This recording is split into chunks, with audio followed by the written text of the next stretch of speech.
kepada pengertian dari antena itu tersendiri, terlebih dahulu kita masuk kepada definisinya. Untuk antena yaitu merupakan perangkat elektronik yang berfungsi sebagai penghubung antara sistem transmisi atau penerima sinyal dengan ruang bebas atau atmosfer. Dalam konteks komunikasi nirkabel, antena memegang peran penting dalam memancarkan dan menerima gelombang elektromagnetik yang digunakan untuk menerima informasi dalam bentuk sinyal radio, televisi, komunikasi data, maupun sinyal digital lainnya. Oke, kita lanjut. Untuk antena itu tersendiri yaitu bekerja berdasarkan prinsip elektromagnetik, khususnya Oke, kita lanjut. Untuk antena bekerja berdasarkan prinsip elektromagnetik, khususnya resonansi, yaitu kondisi ketika panjang fisik antena selaras dengan panjangnya gelombang sinyal yang ditransmisikan atau diterima. Karena panjang gelombang berbanding balik dengan frekuensi, desain antena harus disesuaikan dengan frekuensi kerja sistem. Misalnya, antena untuk siaran radio atau PM akan berbeda dari antena untuk jaringan Wi-Fi atau satelit. Perangkat ini merupakan komponen kunci dalam berbagai teknologi modern, termasuk komunikasi radio amatir, sistem radar, jaringan seluler, dan sistem navigasi satelit atau seperti GPS, komunikasi militer, dan bahkan sistem internal of things atau IoT. Oke, sekarang kita masuk kepada komponen antena, yaitu antena itu tersendiri terdiri dari atas beberapa komponen utama, yaitu masing-masing memiliki fungsi spesifik untuk mendukung transmisi dan menerima sinyal. Yang pertama, ada elemen radiasi atau radiating element, yaitu bagian utama dari antena yang bertugas memancarkan dan menerima gelombang elektromagnetik. Elemen ini menentukan pola radiasi antena dan sangat dipengaruhi oleh bentuk serta dimensinya. Oke, kita lanjut kepada pengertian yang kedua, yaitu ada kabel transmisi atau feeder. Saluran penghubung antara pemancar atau penerima dengan antena. Kabel ini harus memiliki impedasi yang sesuai agar sinyal tidak mengalami banyak kehilangan saat ditransmisikan. Selanjutnya kita masuk kepada matching network atau jaringan penyesuaian impedansi. Sistem sirkuit ini yang memastikan kecocokan implementasi antara antena dan perangkat elektronik atau misalnya yaitu sebagai pemancar atau penerima. Ketidaksesuaian implementasi dapat menyebabkan pantulan sinyal atau refleksi dan mengurangi efisiensi komunikasi. Oke, selanjutnya kita masuk kepada matching network atau jaringan penyesuaian impedansi, yaitu sistem sirkuit yang memastikan kecocokan implementasi antara antena dan perangkat elektronik, misalnya pemancar atau penerima. Ketidaksesuaian impedansi dapat menyebabkan pantulan sinyal atau refleksi yang mengurangi efisiensi komunikasi. Selanjutnya kita masuk kepada ground plane, yaitu bidang logam atau konduktor yang berfungsi sebagai referensi potensial listrik yang memperkuat pola radiasi. Ground plane sangat penting untuk antena jenis monopole seperti antena pada mobil atau perangkat portabel. Selanjutnya yang terakhir ada redom, yaitu penutup pelindung yang terbuat dari bahan non-produktif seperti plastik atau fiberglass yang tidak mengganggu propagasi sinyal. Redom ini melindungi antena dari hujan, salju, debu, dan kondisi lingkungan ekstrim lainnya. Oke, sekarang kita masuk kepada jenis-jenis antena. Terdapat banyak jenis antena yang dikembangkan sesuai dengan kebutuhan dan karakteristik sistem komunikasi. Ada beberapa jenis umum yang meliputi yang pertama ada omnidirectional yang kedua ada directional antena, yang ketiga ada UPU antena, yang keempat ada parabolic dish antena atau antena parabola, yang selanjutnya ada microstrip antena atau PEG antena, yang terakhir ada low periodic antena. Oke, yang pertama kita masuk kepada omnidirectional antena, yaitu memancarkan sinyal secara merata ke segala arah horizontal. Pada bagian ini cocok untuk area yang membutuhkan cakupan luas seperti hotspot WiFi, pemancar radio FM, atau sistem seluler. Yang kedua kita masuk kepada directional antena, yaitu memiliki pola radiasi berfokus ke satu arah tertentu, sangat efisien untuk komunikasi jarak jauh seperti pada jaringan titik ke titik atau point to point, antar gedung, atau dalam sistem radar. Selanjutnya kita masuk kepada Yagi-Uda antena dengan elemen utama atau driven element, reflektor, dan satu atau lebih elemen direktif atau direktor digunakan secara luas dalam sistem TV analog rumah, dan komunikasi radio jarak menengah. Selanjutnya kita masuk pembahasan tentang parabolic dish antena atau antena parabola, yaitu pada antena parabola ini menggunakan reflektor berbentuk parabola yang memfokuskan sinyal ke sebuah titik fokus, yaitu tempat diletakkannya elemen atau pemancar efektif untuk komunikasi satelit, radio aktif, dan radar.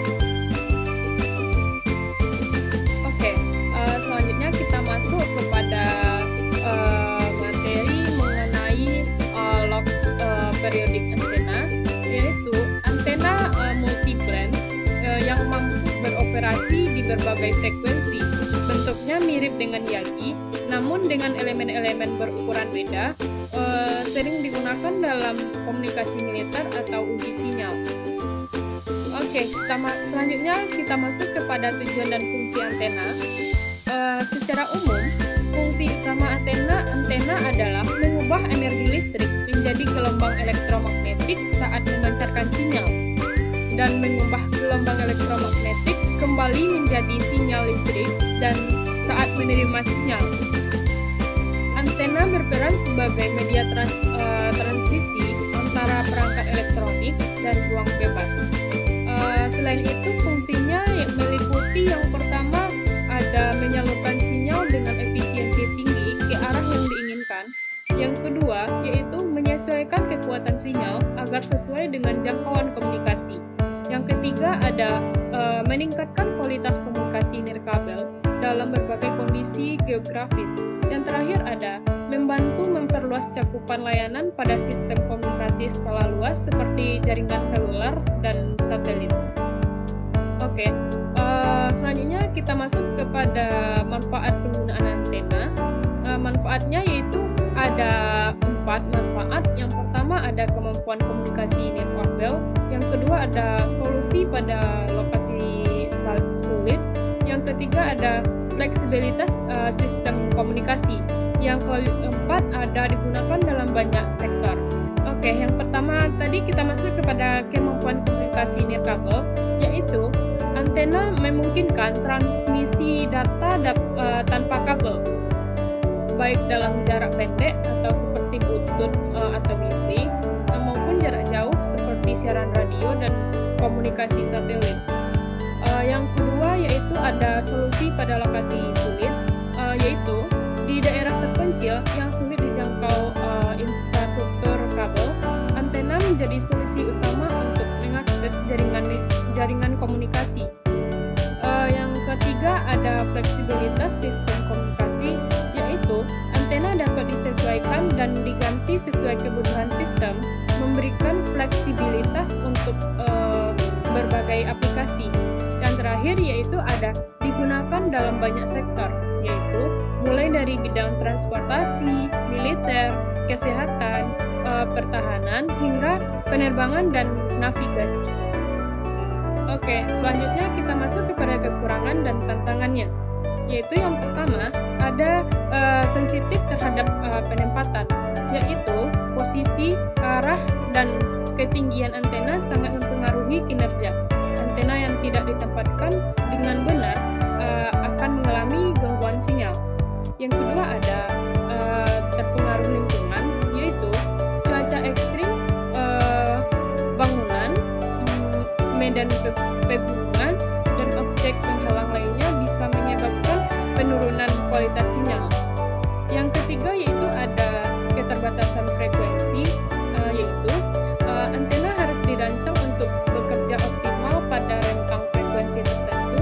Satu antena tidak dapat selalu cocok untuk semua jenis sinyal.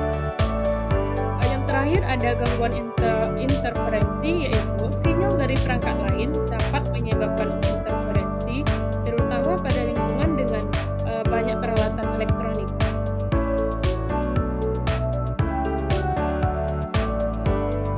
Oke, selanjutnya kita masuk kepada poin yang kedua, yaitu ada internet satelit. Sebelumnya kita masuk kepada definisi. Definisinya yaitu internet satelit ini adalah teknologi penyedia layanan internet yang memanfaatkan satelit komunikasi sebagai media transmisi utama untuk mengirim dan menerima data antara pengguna dan server internet. Berbeda dengan jaringan kabel atau seluler yang bergantung pada instruktur fisik seperti kabel optik. Pada kabel optik, menara BTS, atau jalur darat, internet satelit bekerja dengan sistem komunikasi dua arah melalui gelombang radio yang dipantulkan ke satelit yang mengorbit bumi. Selanjutnya yaitu ada teknologi ini menjadi solusi penting bagi masyarakat di daerah pedesaan, pegunungan, pulau terpencil, dan wilayah lain yang sulit dijangkau infrastruktur komunikasi konvensional.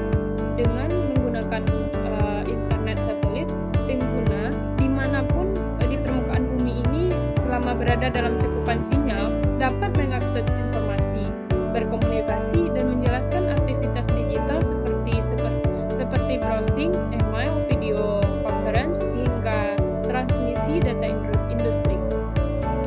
Oke, selanjutnya kita masuk kepada komponen sistem internet satelit.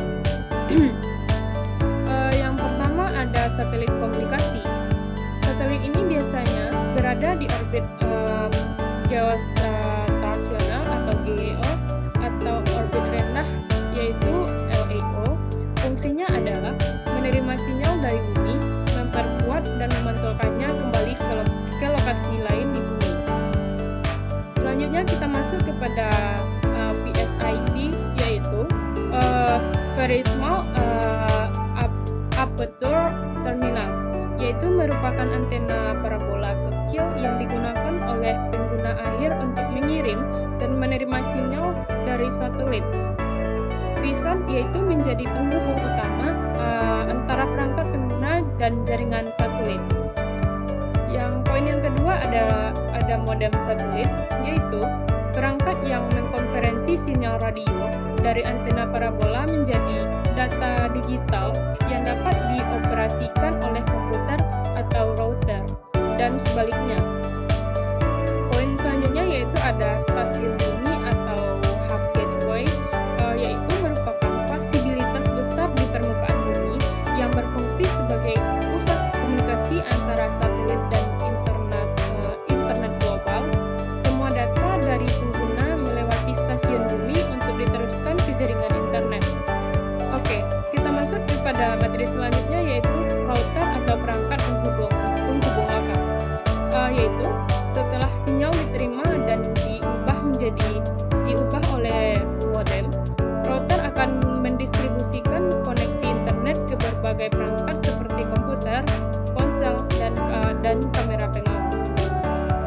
Poin yang terakhir yaitu ada power supply atau unit kendali, yaitu merupakan berbagai sistem penggunaan unit mengatur daya dan pengendali dalam memastikan sistem antena tetap terkolaborasi dengan posisi satelit di langit. kepada materi cara kerja internet satelit. Poin yang pertama ada pengguna pembuka website atau aplikasi melalui perangkat yang terhubung ke router atau modem. Yang kedua yaitu permintaan dari data dikirimkan melalui VSAT atau satelit di orbit. Selanjutnya, satelit menerima sinyal dan mengarahkannya ke stasiun bumi atau hub yang terhubung langsung ke jaringan internet global.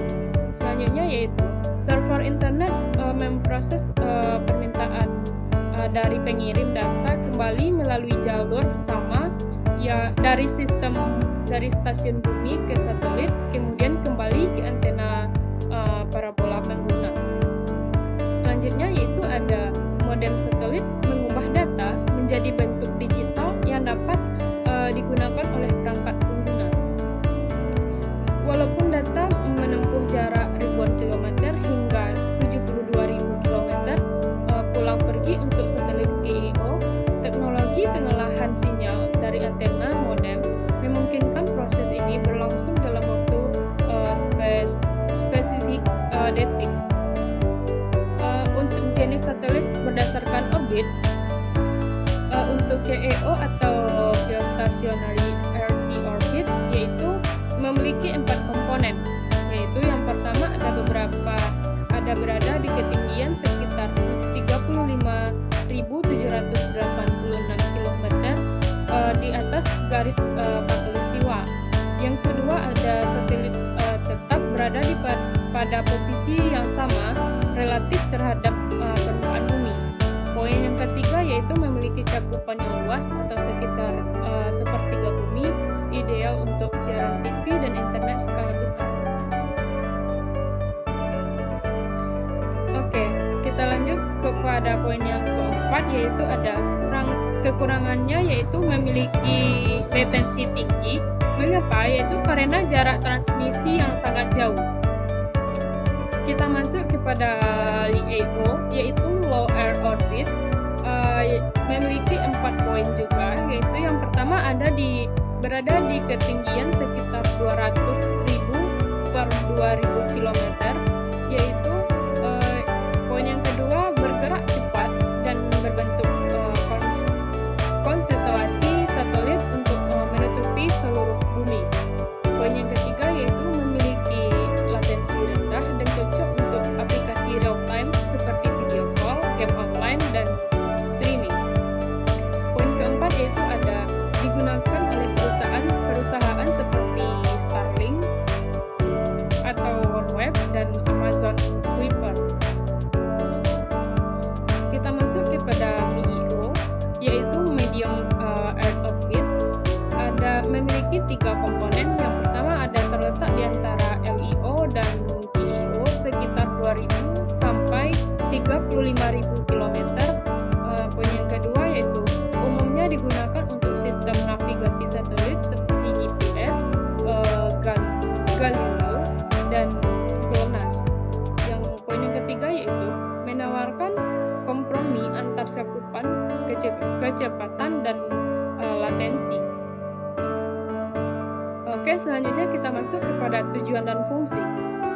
Untuk tujuan dan fungsi memiliki beberapa poin-poin, yaitu yang pertama menyediakan akses internet di wilayah tanpa infrastruktur kabel seperti fiber optik atau jaringan seluler.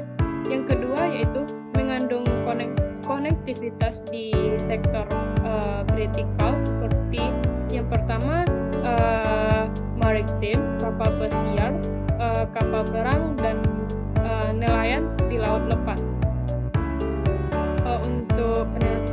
Untuk penerbangannya yaitu seperti internet dalam pesawat selama penerbangan. Untuk militer yaitu komunikasi taktis di modal operasi terpencil.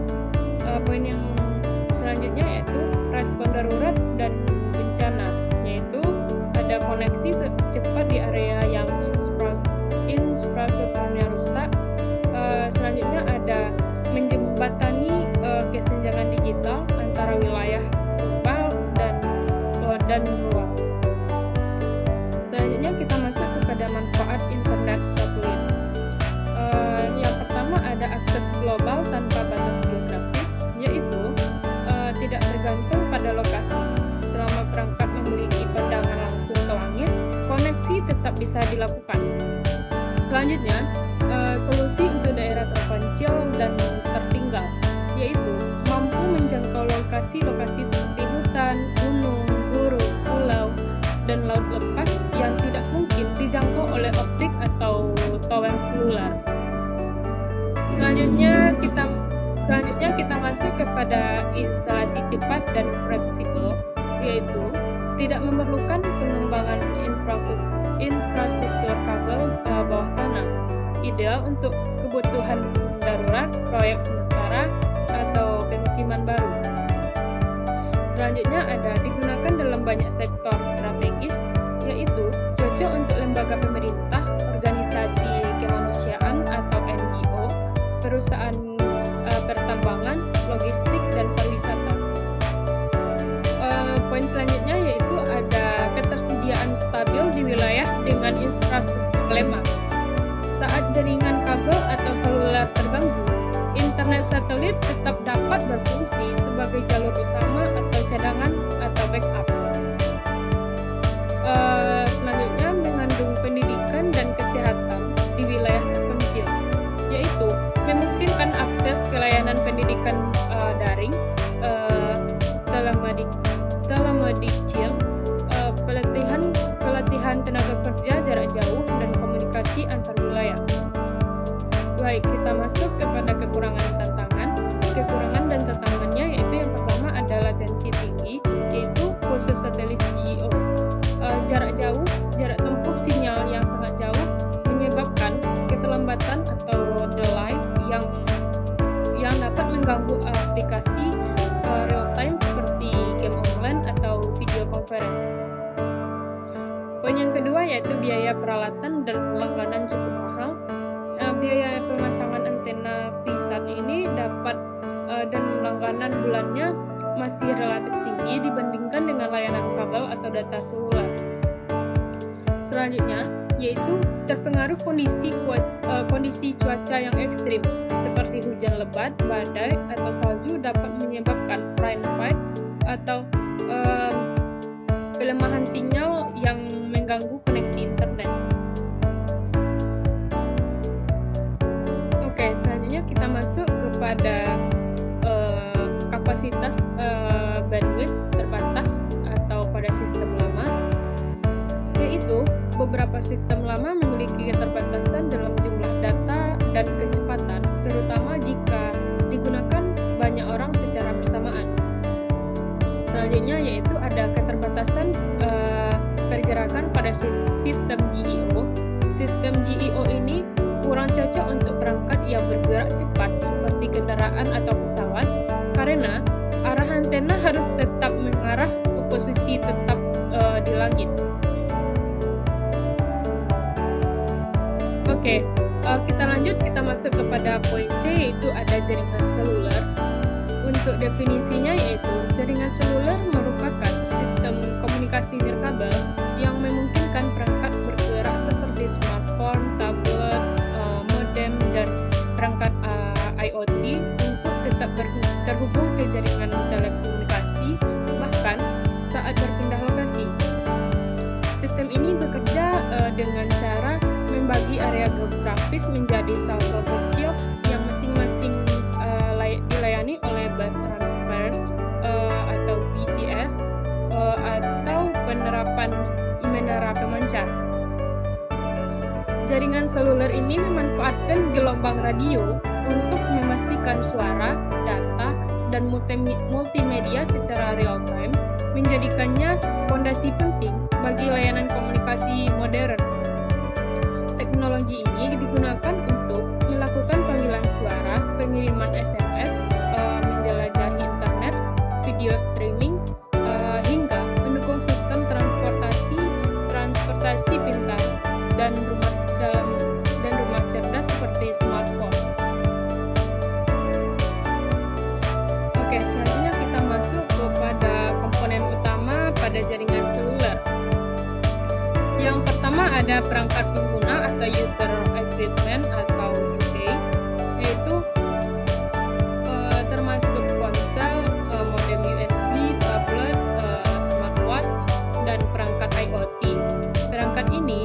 dilengkapi dengan modul radio untuk menerima dan mengirim sinyal ke BTS. Poin yang kedua ada SIM card, yaitu subscriber atau identity module.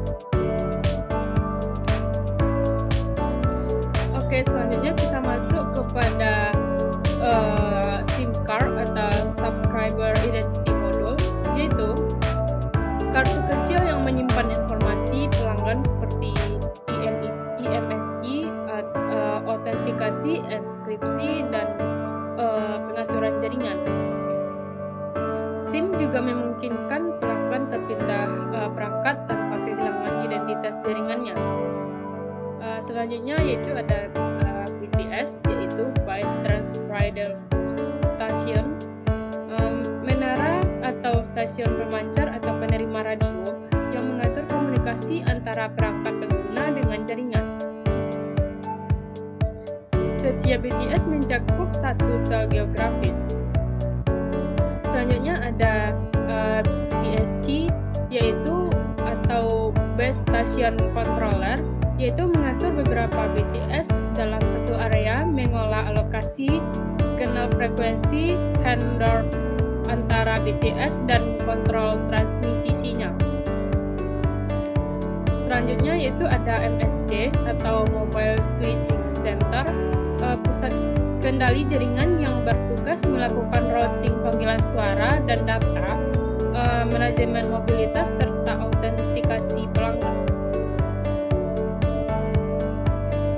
Oke, selanjutnya kita masuk kepada HRL atau Home Location Register dan VLR, yaitu Visitor Location Register. Basis data yang menyimpan informasi pelanggan dan lokasi perangkat. HRL untuk pelanggan tetap, VRL untuk pelanggan yang sedang roaming.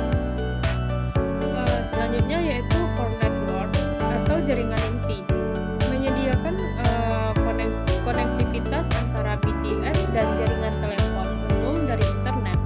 Core Network terdiri dari elemen-elemen seperti GGSM, SGNCS, atau untuk 3G. Selanjutnya ada PGW, SGW, atau untuk 4G, dan 5GC untuk 5G.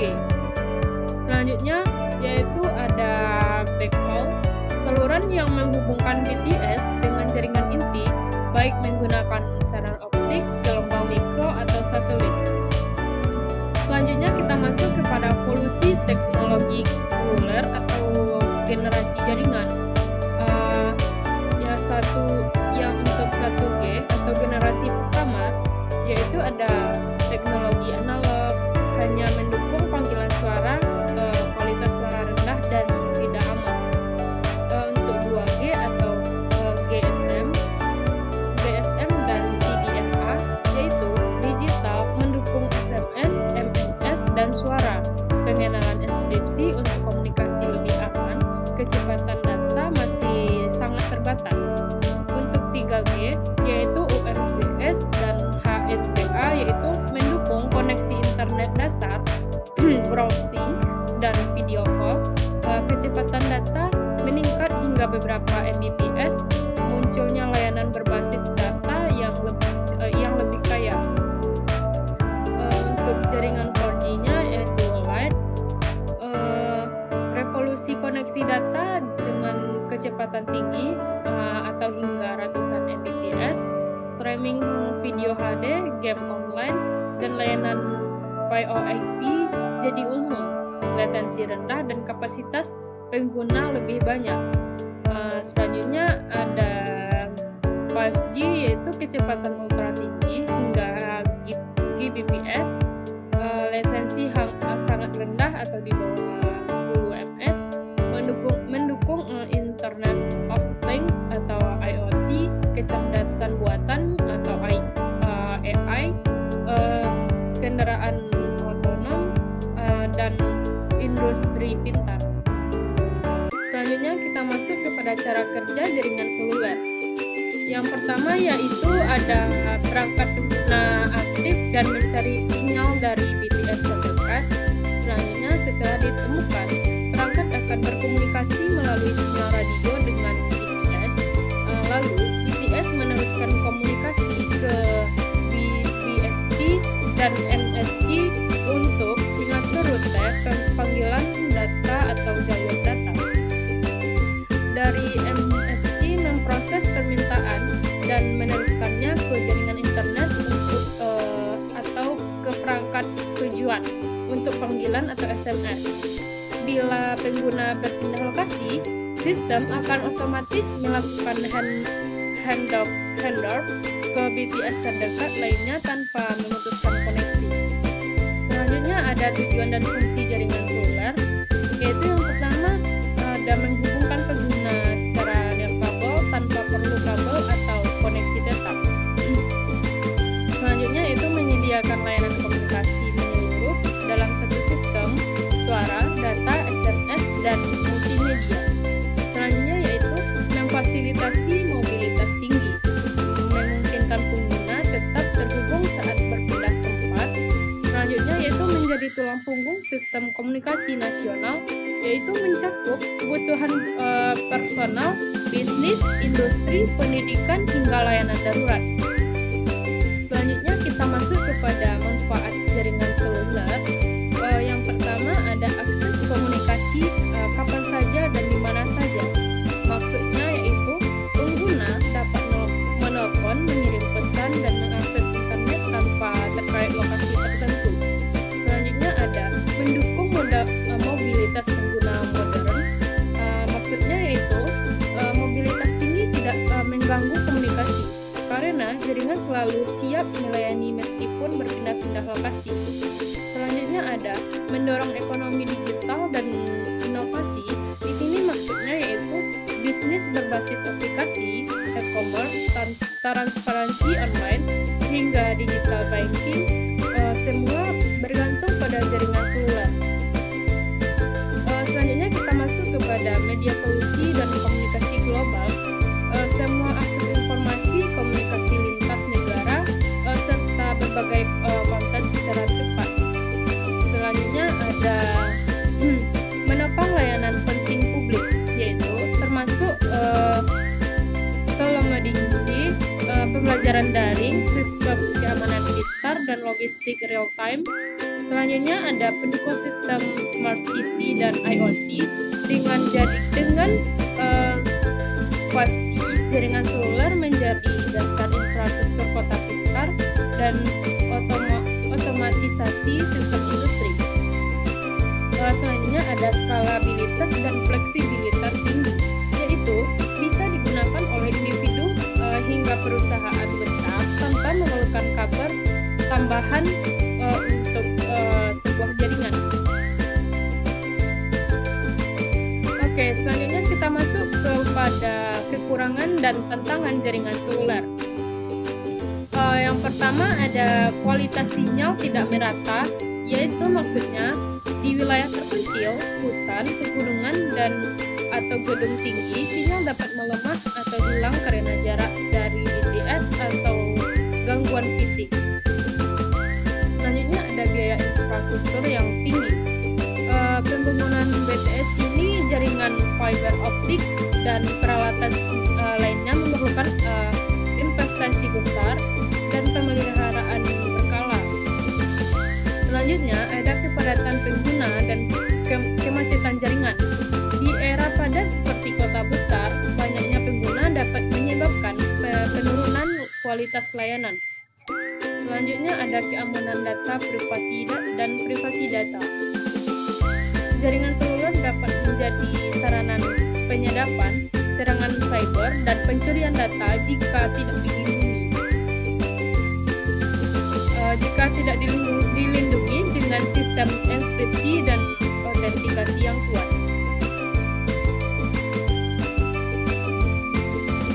Selanjutnya yaitu ada ketergantungan terhadap listrik dan infrastruktur fisik, yaitu maksudnya gangguan listrik atau kerusakan infrastruktur fisik ini atau misalnya akibat bencana dapat mengakibatkan lumpuhnya jaringan. Selanjutnya ada jaringan ad hoc, yaitu jaringan ad hoc ini adalah jenis jaringan nirkabel yang berbentuk secara spontan dan fleksibel tanpa bergantung pada infrastruktur tetap seperti router, switch, atau access point. Dalam jaringan ini, setiap perangkat atau node berfungsi sebagai pencari mandiri, tidak hanya sebagai penerima dan pengirim data, tetapi juga sebagai router yang dapat meneruskan data ke node lain. Selanjutnya yaitu karakteristik utama pada jaringan ad hoc ini adalah sifatnya dengan desentralisasi, dinamis dan soft configurating. Artinya, jaringan dapat terbentuk secara otomatis tanpa konfigurasi manual, serta mampu menyesuaikan diri saat ada node yang masuk, keluar, dan berpindah lokasi. Jaringan ini banyak digunakan dalam kondisi darurat, medan bencana, operasi militer, serta IoT dan sensor nirkabel, dengan yang memerlukan komunikasi tanpa infrastruktur.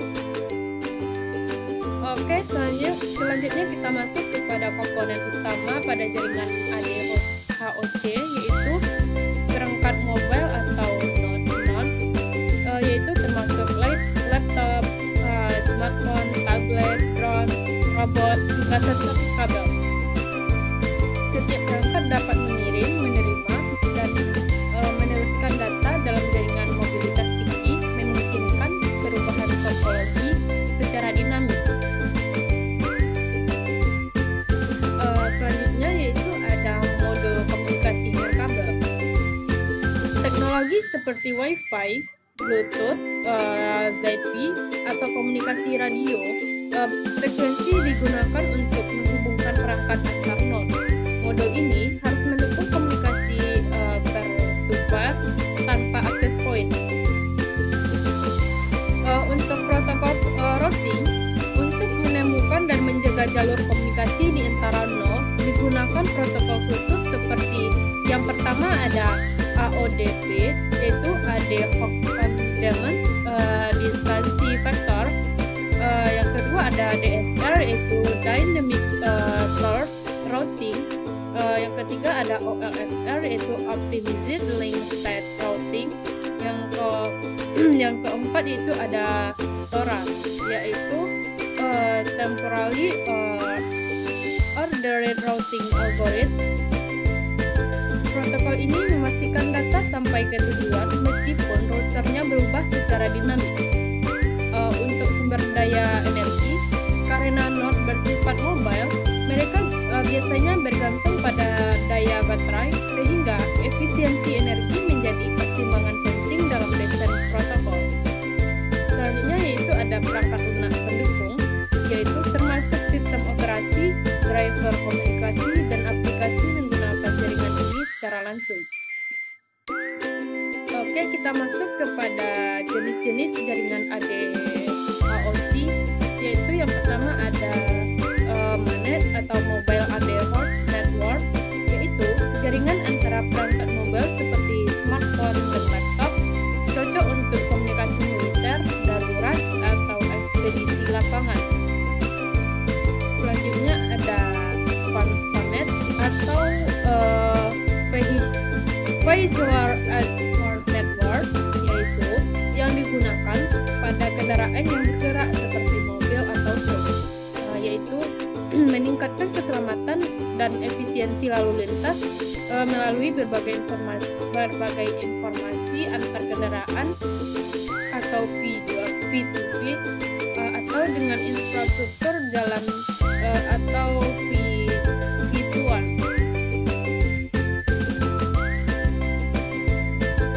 Oke, selanjutnya kita masuk kepada WSN, yaitu Wireless Sensor Network, yaitu terdiri dari banyak node sensor yang ditempatkan untuk mengamati kondisi lingkungan atau suhu, kelembatan dan tekanan dan sebagainya yang digunakan dalam pertanian, pematangan lingkungan, industri, dan militer. Selanjutnya ada FANET atau Flying Adenoid Network, yaitu jaringan adenoid antara drone atau UAV atau aerial paging sangat berguna dalam pemantauan udara seperti survei wilayah dan pengiriman logistik.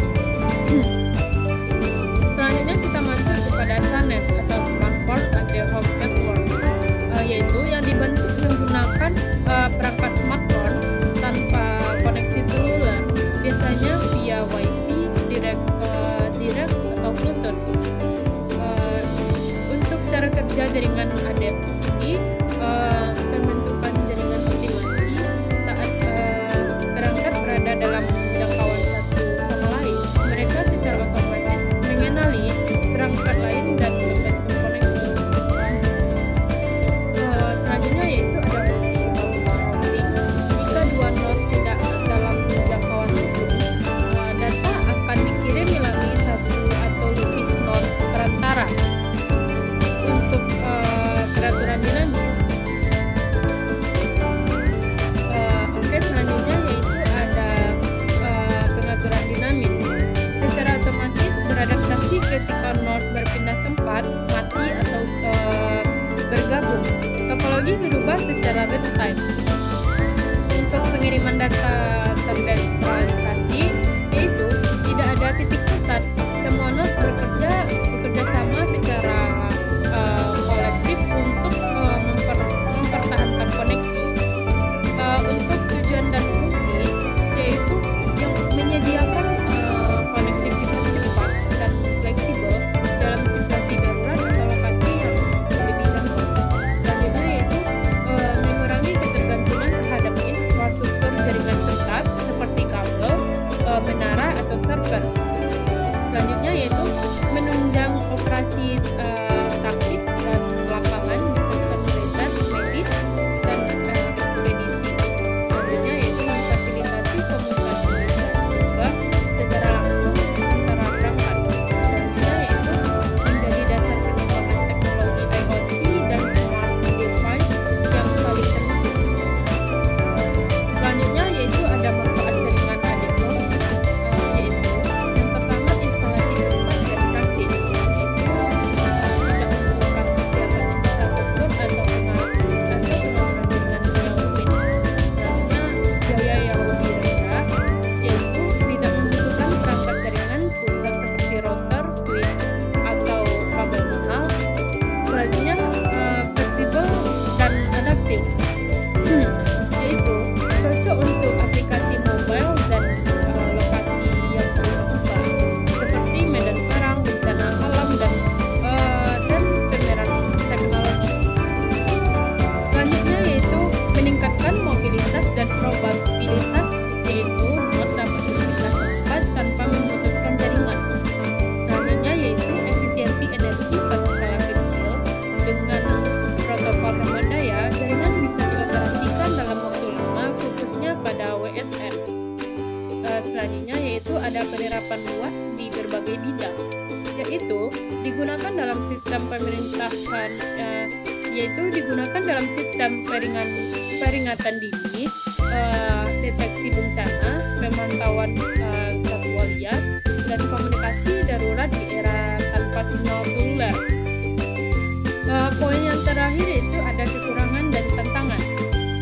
Yang pertama ada kinerja terbatas di skala besar, yaitu maksudnya skalabilitas ini menjadi masalah karena routing dan pengelolaan jaringan semakin kompleks saat node bertambah.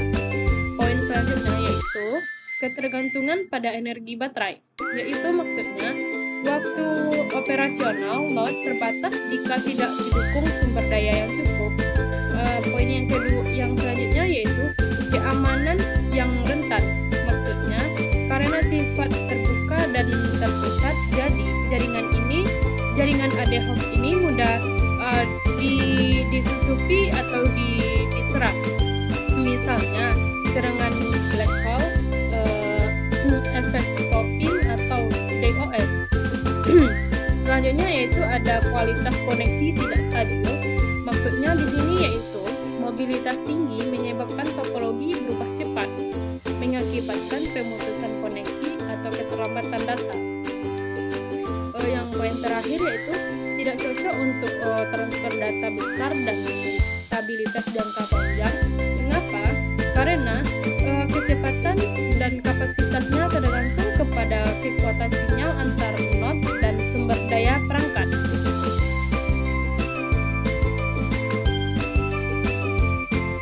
Baik, sekian penjelasan materi dari saya mengenai antena dan jaringan data seluler.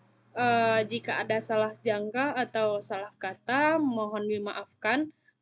Saya akhiri. Wassalamualaikum warahmatullahi wabarakatuh.